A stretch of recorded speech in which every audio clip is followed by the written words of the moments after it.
Gulf breaking ന്യൂസിലേക്ക് സ്വാഗതം. പ്രവാസലോകത്തെ വിവിധ വാർത്തകൾക്കായി ഈ ചാനൽ സബ്സ്ക്രൈബ് ചെയ്യൂ. സൗദി അറേബ്യയിലെ 4 നഗരങ്ങളിൽ ടാക്സികൾക്ക് വീണ്ടും അപേക്ഷ ക്ഷണിച്ചു. റിയാദ്, മദീന, ജിദ്ദ, ദമാം നഗരങ്ങളിലാണ് അപേക്ഷിക്കാനുള്ള അനുമതി.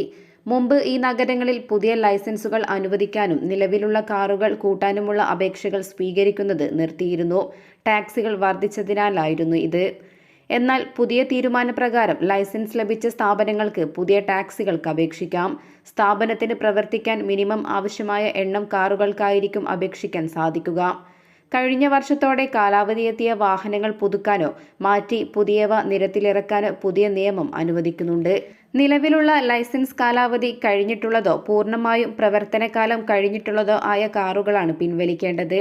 ഗതാഗത ലോജിസ്റ്റിക്സ് മന്ത്രി സാലിഹ് അൽ ജാസിറാണ് ഇക്കാര്യം വ്യക്തമാക്കിയത്. പബ്ലിക് ടാക്സി ബിസിനസിനെ കൂടുതൽ സജീവമാക്കുക, യാത്രകൾ വേഗത്തിലാക്കുക, ഗതാഗത സൗകര്യങ്ങൾ മെച്ചപ്പെടുത്തുക എന്നിവയുടെ ഭാഗമായാണ് പുതിയ നീക്കം. സൗദി അറേബ്യയുടെ തെക്കു പടിഞ്ഞാറൻ മേഖലയായ ജിസാനിൽ 10 മണിക്കൂർ നിൽക്കാതെ മഴ പെയ്തു. മേഖലയിലാകെ വെള്ളം പൊങ്ങി വ്യാപക നാശമാണ് ഉണ്ടായിരിക്കുന്നത്. നിരവധി റോഡുകളും പാലങ്ങളും തകർന്നു. താഴ്വരകളിൽ കനത്ത മഴവെള്ളപ്പാച്ചിലും ഉണ്ടായി. വാഹനങ്ങൾ കുടുങ്ങി.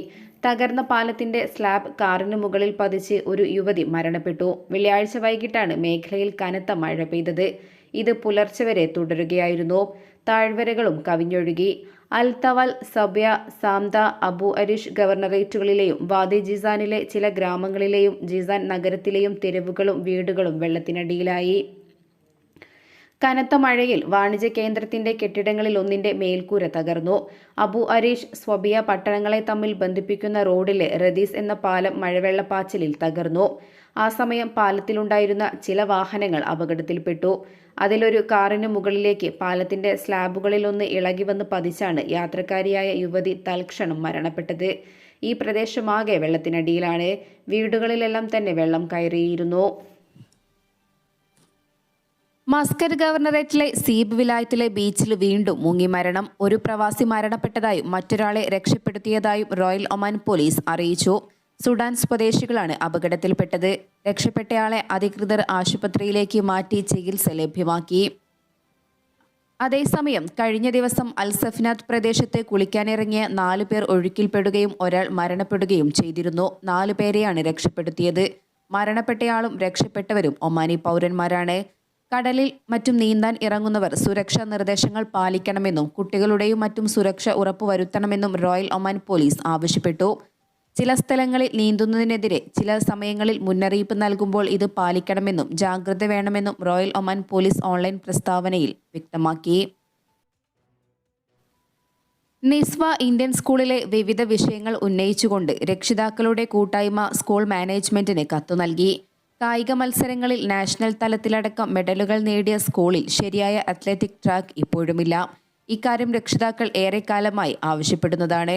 ഇത്തരം അടിസ്ഥാന സൗകര്യങ്ങൾ അവഗണിച്ചുകൊണ്ട് സ്വിമ്മിംഗ് പൂൾ, സ്പോർട്സ് കോംപ്ലക്സ് പോലെ രക്ഷിതാക്കളുടെ മേൽ അധിക സാമ്പത്തിക ഭാരം ഉണ്ടാകാൻ സാധ്യതയുള്ള വലിയ പദ്ധതികൾ നടപ്പിലാക്കാൻ സ്കൂൾ മാനേജ്മെന്റ് തയ്യാറെടുക്കുകയാണെന്നും സാധ്യതാ പഠനം പോലും നടത്താതെ ഇക്കാര്യങ്ങളുമായി മുന്നോട്ടു പോകാനുള്ള മാനേജ്മെന്റ് നീക്കം ശ്രദ്ധയിൽപ്പെട്ട സാഹചര്യത്തിലാണ് ആശങ്കകൾ അറിയിച്ച് കത്ത് നൽകേണ്ടി വന്നതെന്നും കൂട്ടായ്മ പ്രതിനിധികൾ അറിയിച്ചു.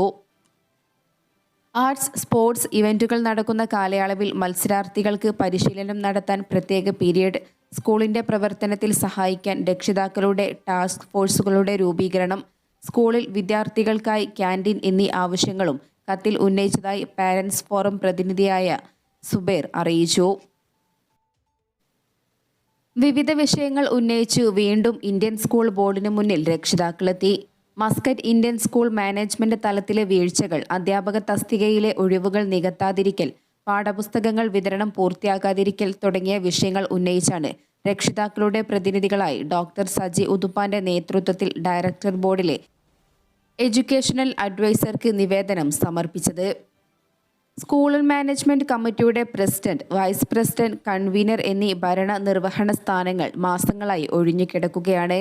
ആയതുകൊണ്ട് തന്നെ സ്കൂളിലെ പല പ്രധാനപ്പെട്ട നയപരമായ തീരുമാനങ്ങളും വൈകുകയാണ്. രക്ഷിതാക്കളിൽ നിന്നും എത്രയും പെട്ടെന്ന് അഭിമുഖം നടത്തി പ്രസ്തുത ഒഴിവുകളിൽ നിയമനം പൂർത്തിയാക്കണമെന്നും രക്ഷിതാക്കൾ ആവശ്യപ്പെട്ടു. അവധിക്ക് ശേഷം സ്കൂൾ തുറന്നിട്ടും പല ക്ലാസുകളിലെയും കുട്ടികൾക്ക് പുസ്തകങ്ങൾ ലഭിക്കാത്തതിന് ഉടൻ പരിഹാരം കണ്ടെത്തണം എന്നും രക്ഷിതാക്കൾ ആവശ്യപ്പെട്ടു. സ്കൂളിലെ പ്രധാനപ്പെട്ട തീരുമാനമെടുക്കേണ്ട കമ്മിറ്റികളുടെ സുപ്രധാന സ്ഥാനങ്ങൾ കഴിഞ്ഞ 6 മാസത്തിലേറെയായി ഒഴിഞ്ഞുകിടക്കുകയാണ്. ഇത് സ്കൂളിന്റെ അനുദിന പ്രവർത്തനങ്ങളെയും ബാധിച്ചിട്ടുണ്ട്. സെപ്റ്റംബർ 2ാം വാരത്തിൽ ഈ വർഷത്തെ ടേം പരീക്ഷ ആരംഭിക്കും. എന്നാലും പല ക്ലാസുകളിലും പുസ്തകങ്ങൾ ഇതുവരെയും കുട്ടികൾക്ക് ലഭ്യമാകാത്തത് രക്ഷിതാക്കളിൽ വളരെയധികം ആശങ്ക സൃഷ്ടിച്ചിട്ടുണ്ട്. മസ്കറ്റ് ഇന്ത്യൻ സ്കൂൾ ചരിത്രത്തിൽ തന്നെ ഒരിക്കലും ഉണ്ടാകാത്ത വീഴ്ചയാണ് ഇക്കാര്യത്തിൽ ഉണ്ടായിരിക്കുന്നത് എന്നും നിവേദനത്തിൽ രക്ഷിതാക്കൾ ചൂണ്ടിക്കാണിച്ചു. ഇത്രയും മാസങ്ങളായി പുസ്തകങ്ങൾ സപ്ലൈ ചെയ്യുന്ന കമ്പനിയുടെ ഭാഗത്തു നിന്നും ഉണ്ടായിരിക്കുന്ന മാപ്പർഹിക്കാത്ത തെറ്റിനെ നിയമപരമായി നേരിടാനും എത്രയും പെട്ടെന്ന് കുട്ടികൾക്ക് പുസ്തകം ലഭ്യമാക്കണമെന്നും നിവേദനത്തിൽ രക്ഷിതാക്കൾ ആവശ്യപ്പെട്ടു. പുസ്തക വിതരണം വൈകുന്നതിലൂടെ കുട്ടികൾക്കും അധ്യാപകർക്കും ഉണ്ടാകുന്ന വിവിധ തരത്തിലുള്ള ബുദ്ധിമുട്ടുകളെക്കുറിച്ചും നിവേദനത്തിൽ രക്ഷിതാക്കൾ വ്യക്തമാക്കിയിട്ടുണ്ട്. കൂടാതെ സ്കൂൾ തുറന്ന സമയം മുതൽ ആയിരക്കണക്കിന് റിയാൽ ചെലവഴിച്ച് ലഭ്യമാകാത്ത പുസ്തകങ്ങളുടെ പേജുകൾ ഫോട്ടോകോപ്പി എടുത്താണ് കുട്ടികൾ ഉപയോഗിക്കുന്നത്. ആയതുകൊണ്ട് തന്നെ സ്കൂളിനുണ്ടാകുന്ന സാമ്പത്തിക ബാധ്യതയെക്കുറിച്ചും നിവേദനത്തിൽ സൂചിപ്പിച്ചിട്ടുണ്ട്. ഈ ഗുരുതര വിഷയങ്ങൾക്ക് എത്രയും പെട്ടെന്ന് പരിഹാരമുണ്ടാക്കണമെന്നും സ്കൂൾ ബോർഡ് ചെയർമാനുള്ള നിവേദനത്തിൽ രക്ഷിതാക്കൾ ആവശ്യപ്പെട്ടു. നാളെ ഒമാനിൽ കനത്ത മഴയെത്തുമെന്നും ജാഗ്രത പാലിക്കണമെന്നും വീണ്ടും സിവിൽ ഏവിയേഷൻ വിഭാഗം ഓർമ്മിപ്പിച്ചു. മസ്കറ്റ്, തെക്ക് വടക്ക് ബാത്തിന, ദാഖ്ലിയ, ദാഹിറ, ബുറൈമി, വടക്കൻ ഷെർക്കിയ, മുസന്തം ഗവർണറേറ്റിൽ മഴ ലഭിക്കും. 25 മുതൽ 50 മില്ലിമീറ്റർ വരെ മഴ ലഭിച്ചേക്കും. 15 മുതൽ 25 നോട്ട് വരെ വേഗത്തിൽ കാറ്റും വീശും. തീരദേശങ്ങളിൽ ഉയർന്ന തിരമാലയുണ്ടാകും. മിന്നൽ പ്രളയത്തിനും സാധ്യതയുണ്ടെന്ന് കാലാവസ്ഥാ നിരീക്ഷണ കേന്ദ്രം മുന്നറിയിപ്പിൽ പറയുന്നു. ഓഗസ്റ്റ് 7 വരെ ശക്തമായ കാറ്റിന്റെയും ഇടിമിന്നലിന്റെയും അകമ്പടിയോടെയായിരിക്കും മഴ തുടരുന്നത്. മിക്ക ഗവർണറേറ്റുകളിലും അന്തരീക്ഷം മേഘാവൃതമായിരിക്കുമെന്നും തുടർന്നുള്ള ദിവസങ്ങളിൽ അസ്ഥിര കാലാവസ്ഥ തുടരുമെന്നും മുന്നറിയിപ്പിൽ വ്യക്തമാക്കി. മഴ ശക്തമായാൽ വാദികൾ നിറഞ്ഞൊഴുകുകയും വെള്ളക്കെട്ടുണ്ടാവുകയും ചെയ്യും. മറ്റ് ഗവർണറേറ്റുകളിൽ ഭാഗിക മേഘാവൃതമായിരിക്കും. കടൽ പ്രക്ഷുബ്ധമാകാനും സാധ്യതയുണ്ട്. ഒമാൻ കടലിന്റെ തീരങ്ങളിൽ തിരമാലകൾ ഉയർന്നേക്കാം. എല്ലാവരും ജാഗ്രത പാലിക്കണമെന്നും വാദികൾ മുറിച്ചു കടക്കാൻ ശ്രമിക്കരുതെന്നും സിവിൽ ഏവിയേഷൻ അതോറിറ്റി അഭ്യർത്ഥിച്ചു.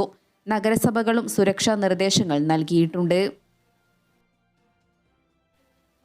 ദോഫാർ ഗവർണറേറ്റിലെ പച്ചപ്പും ചാറ്റൽ മഴയും മൂടൽമഞ്ഞും ആസ്വദിക്കാനെത്തുന്നവരുടെ എണ്ണം ദിനംപ്രതി വർദ്ധിച്ചു വരുന്നു.